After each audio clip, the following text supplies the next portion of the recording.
All right, let's jump right into one of archaeology's biggest, most fascinating unsolved mysteries, the classic Maya collapse. We're going to put on our detective hats for this one, sift through all the clues, and try to piece together what really happened to one of the ancient world's most brilliant civilizations. I mean, just picture it for a second. These magnificent cities like Tikal and Copán, just buzzing with people, incredible art, amazing architecture, and then silence. Sometime between the 7th and 9th centuries, the great cities in the southern lowlands are just abandoned. The people vanish, and the jungle literally swallows these metropolises whole. So the question that has haunted archaeologists for decades is, what on earth happened? Now here's where it gets really interesting, right off the bat. There's this huge debate among experts. Was it a total collapse, like game over? Or was it more of a rupture?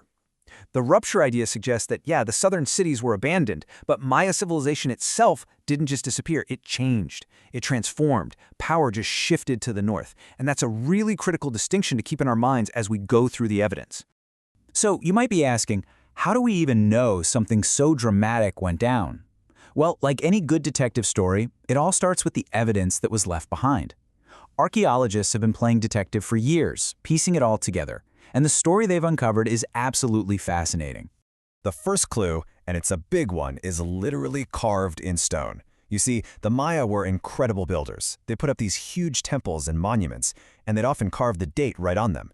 But then, archaeologists noticed something really weird.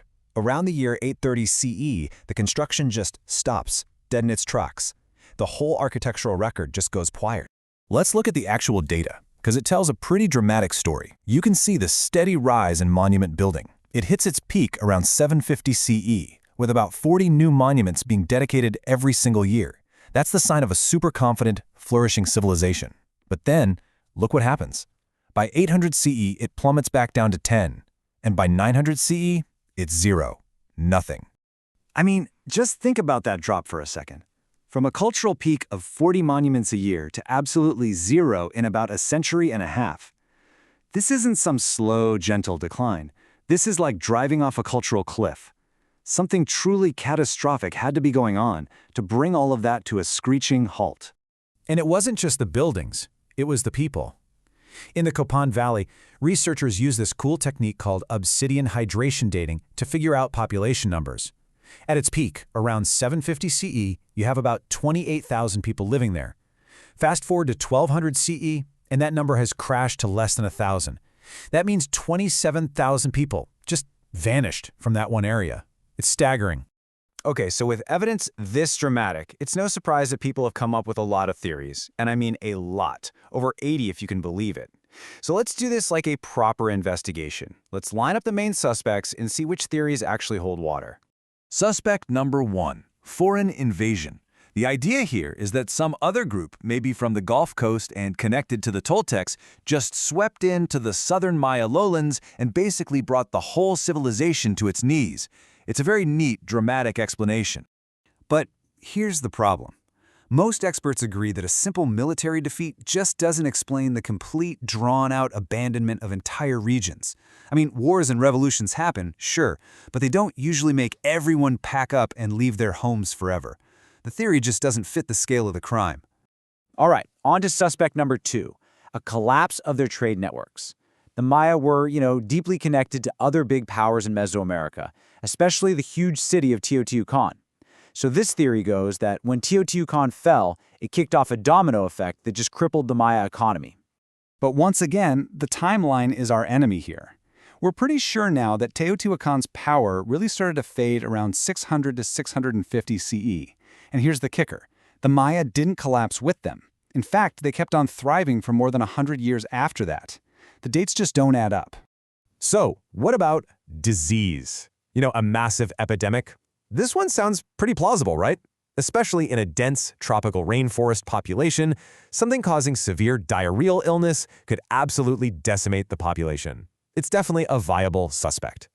And while disease was almost certainly a factor, it feels more like an accomplice than the real mastermind.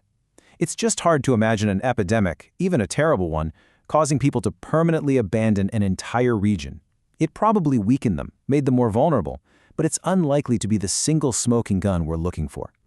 Okay, so after crossing off our first few suspects, our investigation has led us to a theory that has been gaining a ton of momentum in recent years. And that's because the scientific evidence backing it up is just getting stronger and stronger.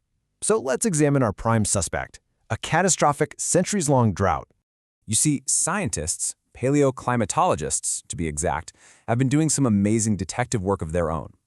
They've been drilling deep into lake beds and exploring caves all over the Yucatan Peninsula. And what they've found is powerful, physical proof of a massive megadrought that happened right during this exact time period. The timing is a perfect match for when the Maya cities started to empty out. And listen to this quote from researcher Richardson B. Gill, because it really nails it.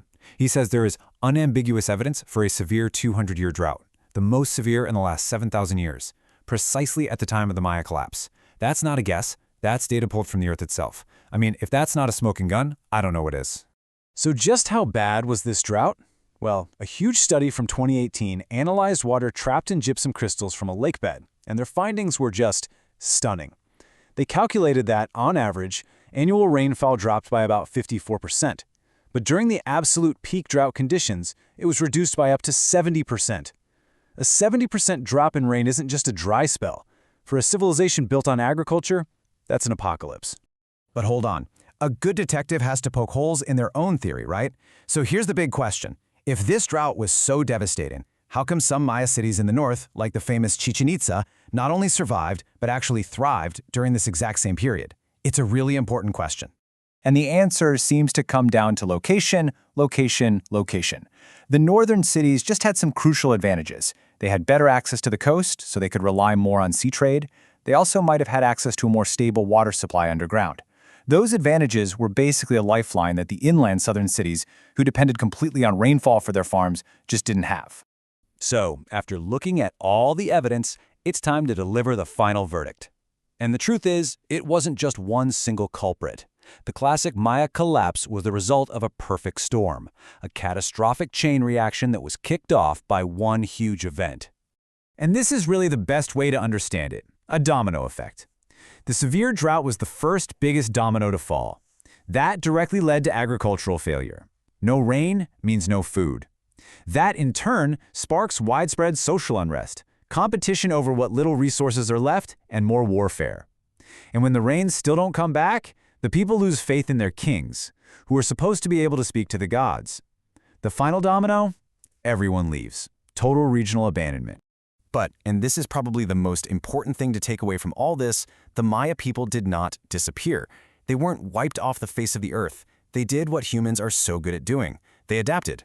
They migrated, they transformed their society, and their culture lived on. Today, millions of Maya people still live on the Yucatan Peninsula, carrying on the incredible legacy of their ancestors. So it really was a story of rupture, not extinction. And that leaves us with one last, pretty heavy thought. The story of the classic Maya isn't just ancient history. It's a powerful, real-world case study of how extreme climate change can push a sophisticated civilization right to its breaking point. It's a lesson carved in stone, and it really makes you ask a very modern question. Are we learning its lessons?